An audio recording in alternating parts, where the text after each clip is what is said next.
But domain is referring to all of the x's in a function. So when you hear the phrase domain, we're talking about all the x's. And it could be like a list of coordinates, it could be a table of values. Right now we're looking at graphs. But when you are asked what the domain is, we're basically asking you what all x can be. So when we are identifying the domain of a continuous graph, we're going to look from left to right. Because if domain is all the x's, your x-axis goes from left to right. If you look each, does it go left, does it go right?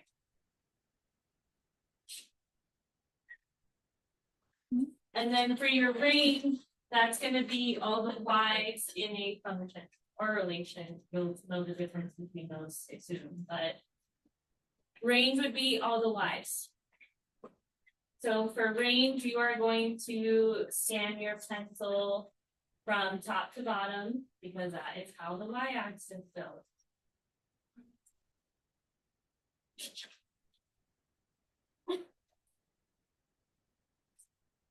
Why they use the phrase domain and range, I don't know why, but an easy way to remember which is which is Dr. XY. They do kind of go alphabetically, like D comes before R, X comes before Y, but Dr. XY helps you remember that domain is all the X's, range is all the Y's. Question on the vocab so far. All right, so some examples, which we'll do some together, some on your own. The first one, if I want to identify my domain, I'm basically asking what are all the x's that are on this line. You're going to check from left to right. Does my graph go infinitely to the left?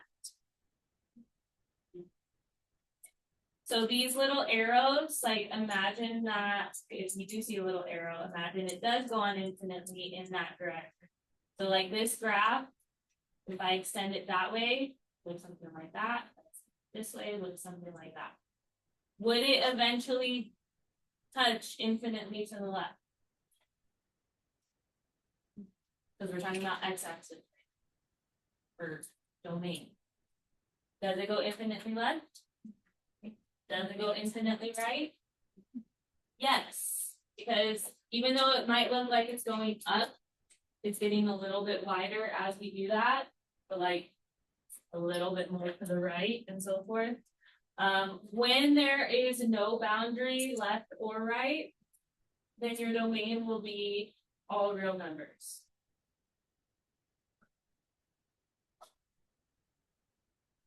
Sometimes they use like special symbols like this. I personally don't like that because then sometimes on the test it says all real numbers. So just know if it goes infinitely left and right, your domain is all real numbers.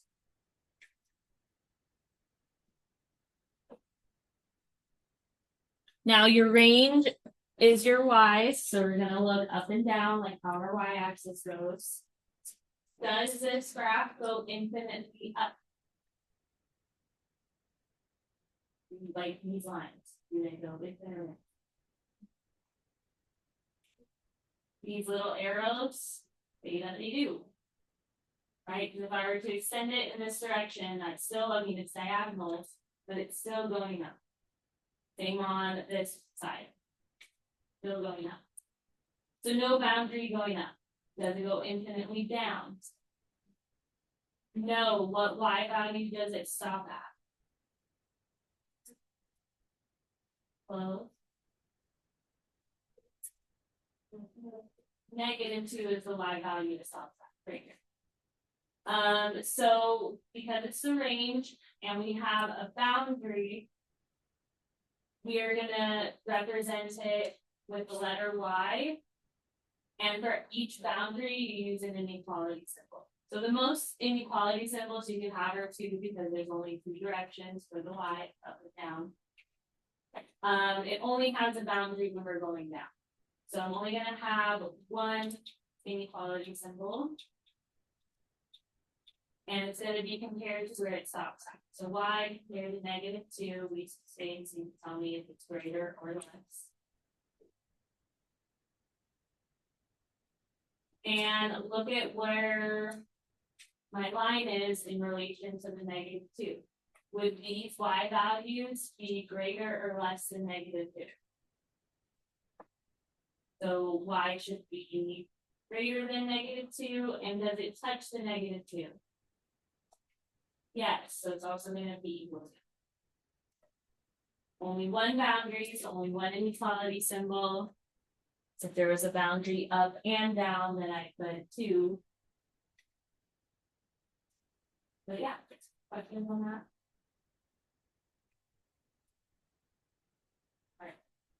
Alright. Let's do number 2 together, and then I'll have you try reading sort. So number 2, the domain is all the what in a function? All the x's, and then range of all your y's. There. So my x-axis goes from left to right. We're seeing, does this graph go infinitely to the left? No, have a boundary right there. Does it go infinitely to the right? Boundary right here. So that means I need 2 inequality symbols to tell me like what all my x's could be. And since it's domain, we are going to use the letter x. And you're going to compare it to the numbers it stops at. I recommend, just like how your number line goes, put the smaller number here. So what x value does it stop at? -3. And then to the right, what x value does it stop at? 3. Right? 1, 2, 3. I always leave space. I always pick the symbols last because you really should be paying attention to like, okay, are the x values on this line greater than -3, smaller? What's bigger, the x or the -3? The x, actually. So when I say x, I mean like what's on the line. In this case, it's a circle. All of these x values, wherever you look on the circle, are going to be greater than -3. Like this one is an x of 0. And then 3, but 0 is greater than -3. What are these values compared to +3? Greater or less than? And also, does it touch the -3 and the 3? Yes, it's a solid line going through it, so it's also going to be. That's really how you determine the way it faces. When you have a compound inequality, because that's what that is, it's 2 inequalities for 1. If you put your smaller number to the left and your bigger one to the right, then you can always kind of put this in this direction. This kind of says that x is between -3 and 3. And it touches both of them. We've also equal. All right, question, comment? Now the range, we check from top to bottom because the range is all the y's. So table 5, does it go infinitely upward? What y value does it stop at?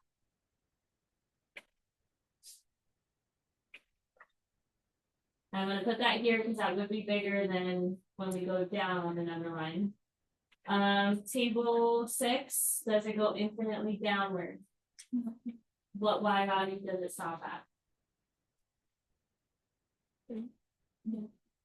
-3. It just happens to match my domain. But we are going to use y for the range because we're talking about the y values. And then think to yourself, is what's on the circle greater or smaller than -3. Right, y is gonna be bigger in this situation because -3 is the smallest thing. It does have it. And then same with this, when you compare it to the 3. Everything that's on this circle is smaller than. And it touches 2. Okay. So the most boundaries you could have are 2. So you either have 2 inequality symbols, 1, or it's all real numbers if there's no boundary. And then there's also like maybe one other exception, but we'll see that at the very end. Questions on 1 or 2 so far? Okay, you're gonna try 3 and 4. So you try 3 and 4. Be prepared to tell me the domain of 3.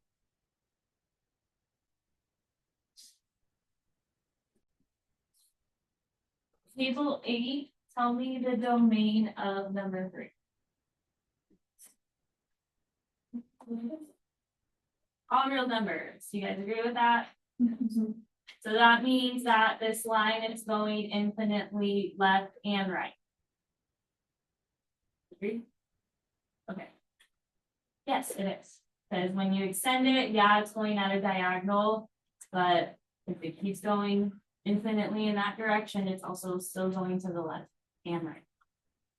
Good. Table 2, what about the range on that one?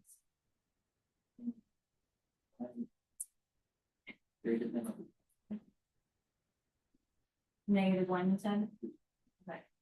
So then you're saying that here, and I'm just gonna put like a boundary line. We're saying that the y values don't go past -1, that they're all above here. Is that true? It does go infinitely up, like because it's going at a diagonal like that. Is it going up? Is it going infinitely downward? Yeah, because this diagonal would go infinitely down. So we're gonna change that. When there's no boundary, it is all real numbers. All right, questions on that? I think my 5th hour did that as well.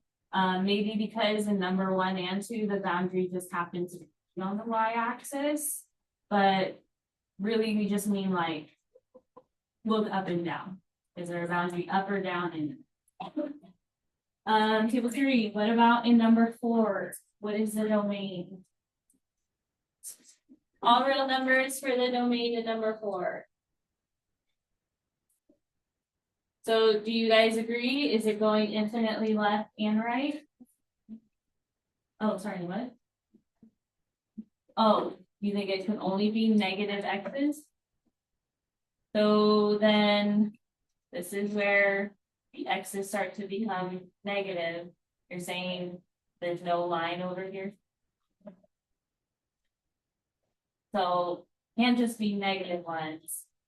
It is all real numbers for the x, because look at how as it's going down, it is getting wider in both directions. So it will eventually touch all the x's, right? When it gets wider, you're adding left and right. So it is all real numbers for the x. It can't just be like, or I guess if it was just negative, you would actually show it a different way. We'd do like x greater than or less than 0 or something. Okay, so all real numbers is only when there's no boundary. Table 5, what about the range of number 4?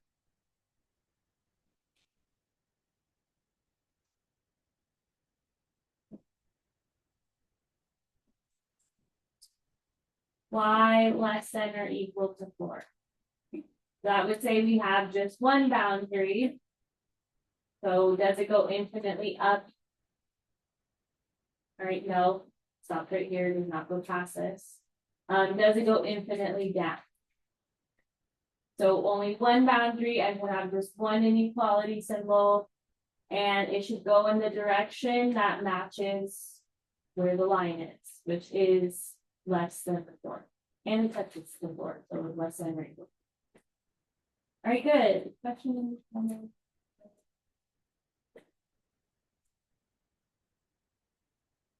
All right, so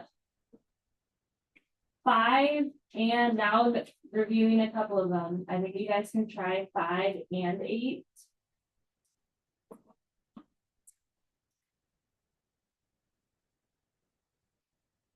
We'll go over those 2 next. Okay, so number 5, that is the domain and range. There's boundaries in every direction.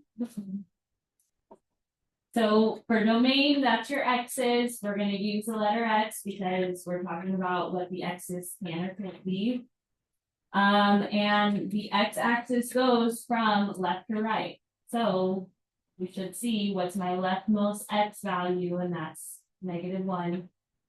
My rightmost, and that's 5. It just so happens to touch the x-axis, but like it could be like if I picked up this square and moved it up, like it would still be -1 and 5 as my leftmost and right. And when I set it up like this, smaller on the left, bigger on the right, like your number lines, I can really just remember that it's these symbols. This is basically me saying x is between -1 and 5. And including that, because it's also different. All right, questions on that? I wish that this was like Desmos where I could like place on every single coordinate on here and show you. But like, just for reference, like right here, that coordinate is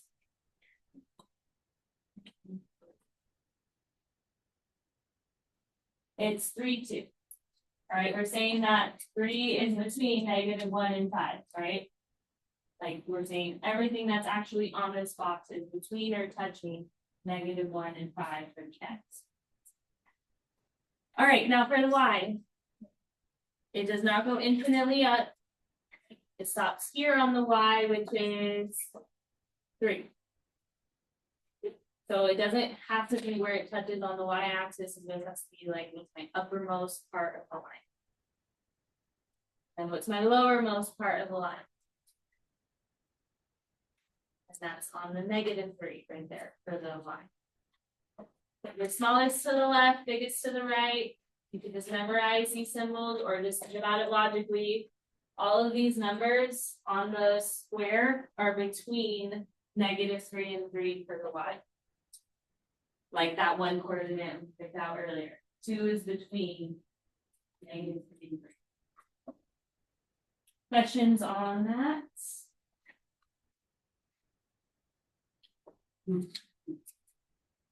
Okay. So then on the back, number 8 was the other one I asked you to do. And I do want to ask, at least for the domain. Table 6, what did you get for the domain? On 8. So does it go infinitely to the left? Where does it stop on the x? What's my leftmost point? So we will definitely be comparing x to -1. Does it go infinitely to the right? Yes, so only one boundary. Typically we write the variable first, but I suppose it doesn't really matter. But are these x's greater or less than -1? Greater. And equal to, because it does touch the negative. All these x's, like this one, for example, 1, 2, it's approximately greater than negative. Now for the range, table 3, what's my range?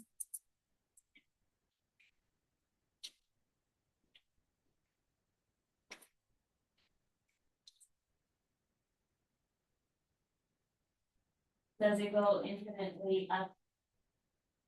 If I were to descend this line, Because it does have the arrows.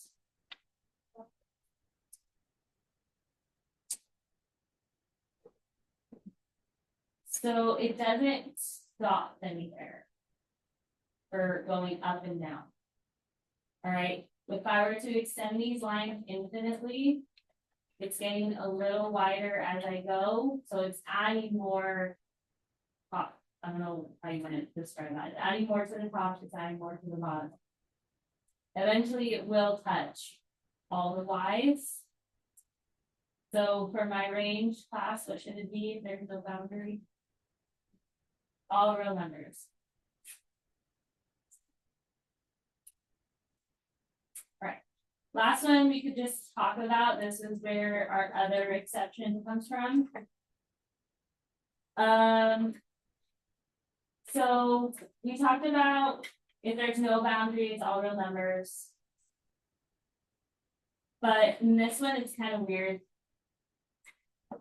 In number 9, let's start with the range. That's easier. So looking up and down, does it go infinitely up? Does it go infinitely down? Okay, so the range is all real numbers. But for the x, does it go infinitely to the left? Does it go infinitely to the right? It's not going to be all real numbers because it is like a certain number. What number is it? So for my domain on this one, it's going to be x equals 2. Because it's not anything other than 2 for that one. Okay, go up here. My x is still 2. My y might be like 1.5 there, but it doesn't matter. If I go here, my x is still 2. So for this one, my domain is x equals 2.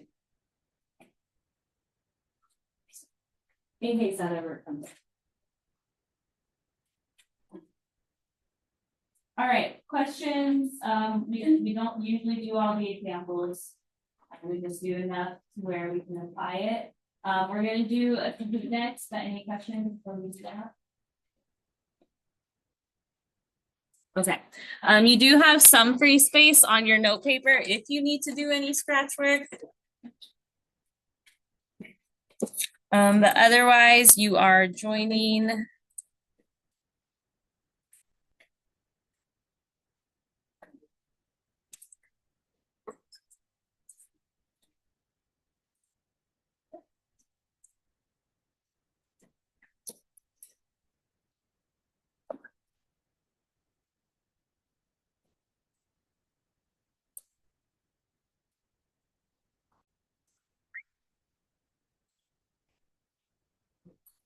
All right, so for the relationship illustrated below, the range is blank. So this is like the other forms that you'll also be asked to identify domain and range. No, in domain is all the x's, range is all the y's. What is my range of this one?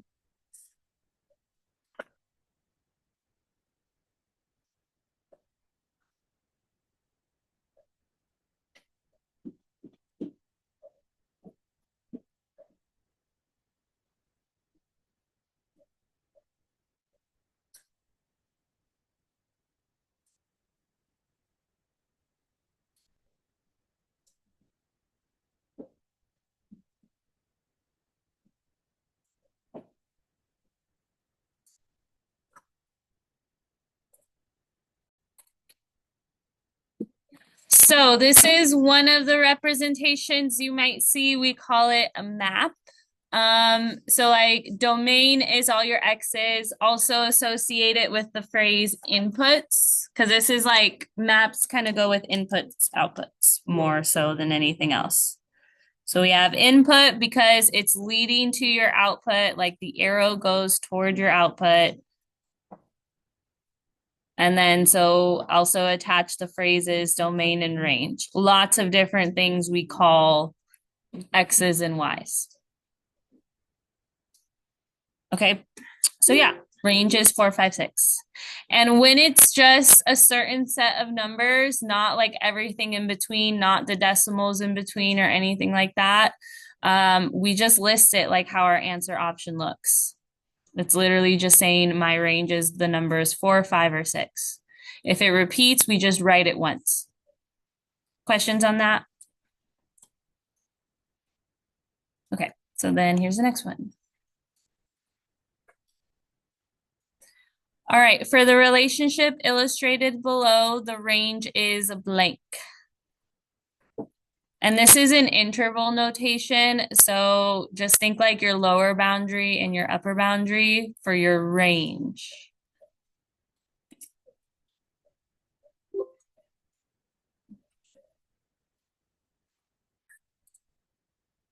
So we're talking about the range. Range is all the what in a function?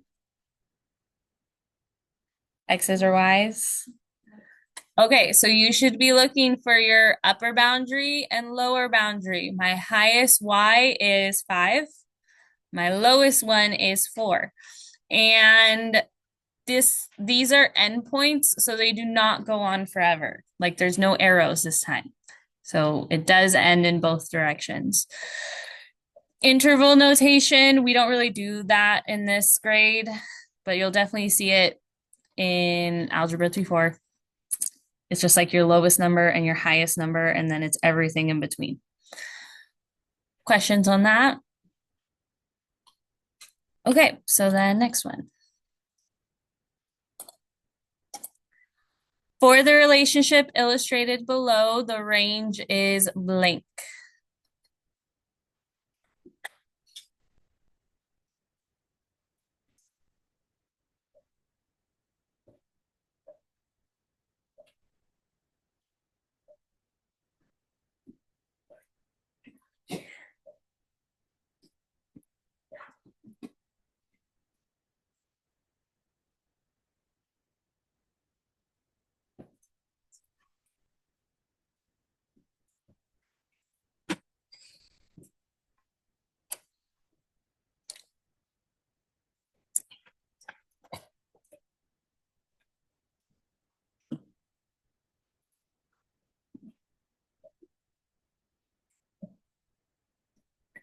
Okay, so I shuffled them kind of randomly, so it just happened to ask for range again. So range is all the Y's, and we're looking for our upper boundary and lower boundary. Your y-axis goes up and down. My highest one is 6, my lowest one is 2. In function notation, or not function notation, interval notation, lowest to highest and everything in between. Good on that. Okay. So for the relationship illustrated below, the domain is blank. The domain.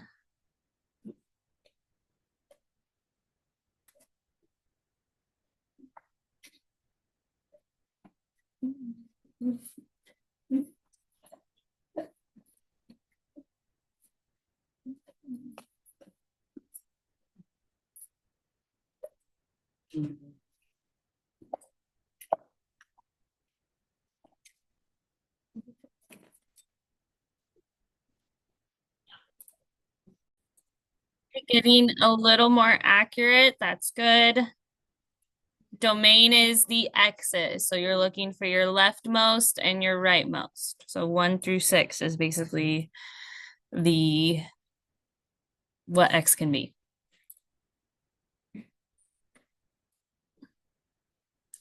Okay, if you make $8 per hour to compute the amount made in a shift, the hours worked is in the domain or range.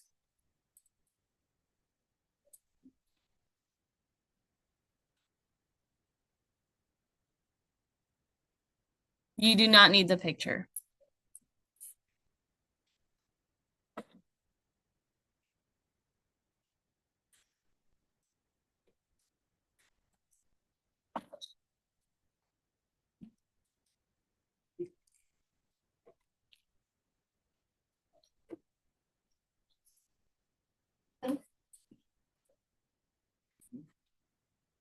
Domain is still all the x's, range is still all the y's.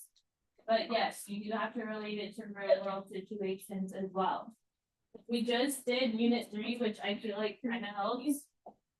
imagine that we graph these two things, hours compared to how much is made in a shift. What is more likely to be on the x-axis, hours or pay? Hours. Time is almost always on the x-axis for one. But what goes on the x-axis is whatever is independent.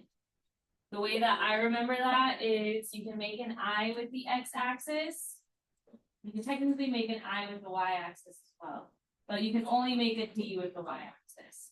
So I being for independent, or whatever is your independent variable goes on your x-axis or your input. We'll start with in and go on the x. Your y variable is your dependent variable, what depends on the other variable. So how much you get paid depends on the hours. Questions on that? Okay, so then here's the next one.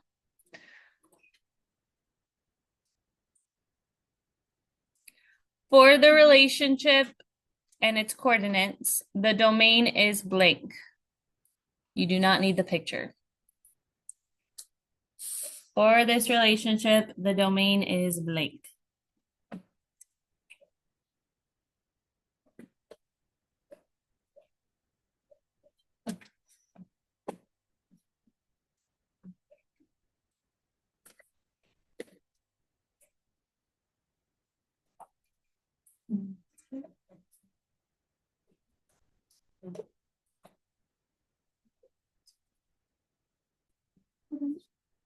So what are these called?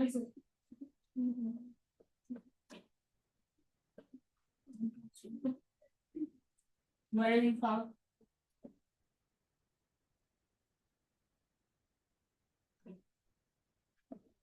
Coordinates, okay, coordinates, points, ordered pairs. We know that they are always in the order X and then Y. So if domain is all the X's, then really it's just like the first number in each coordinate. And if it were to have repeats, we would only list it once. Like we wouldn't list 1, 1, 3, 5 or whatever this. And this is basically just saying my X's can be 1, 3, or 5 and nothing else, not anything in between. Just those numbers. All right, questions on that? All right. So then my next one is for this relationship, the range is blank. Now I need a picture.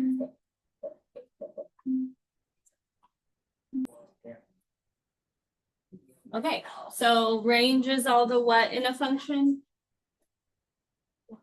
The y's. So now it's the second number in each coordinate.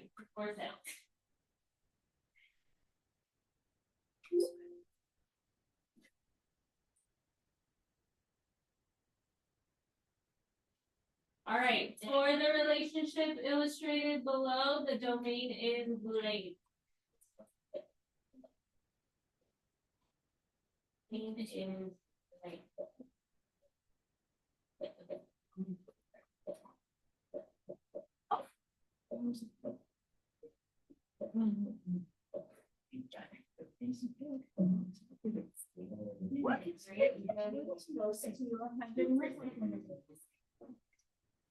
And you do have to list it from smallest to biggest or your interval notation. All right. Next one. So for this relationship, the domain is blank.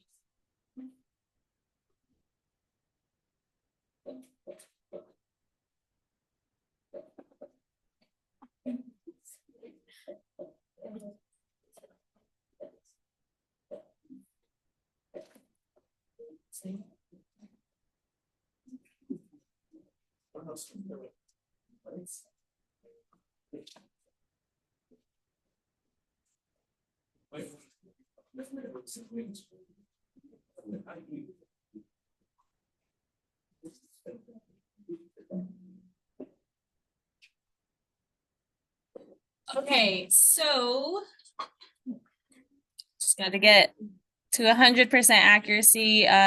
Domain is all the x's, so -1, 0, 3.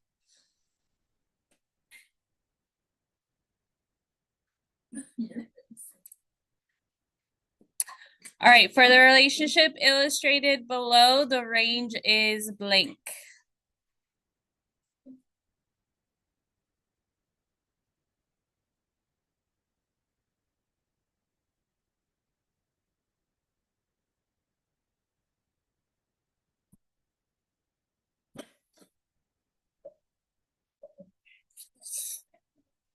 Okay, so first table of values that you're seeing today, but again, like ranges all the y's, Dr. XY, however you need to remember it. That's your range. All right, this one will probably be our last one. The range is blank.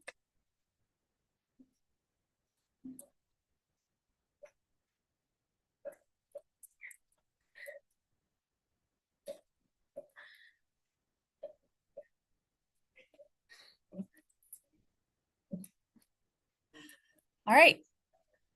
So range is all the y's. -2, 0, and 2. Any questions from today's like mini lesson on domain and range? You'll see it again multiple times in the unit. You'll see it in every math test moving forward, just so you know. But that'll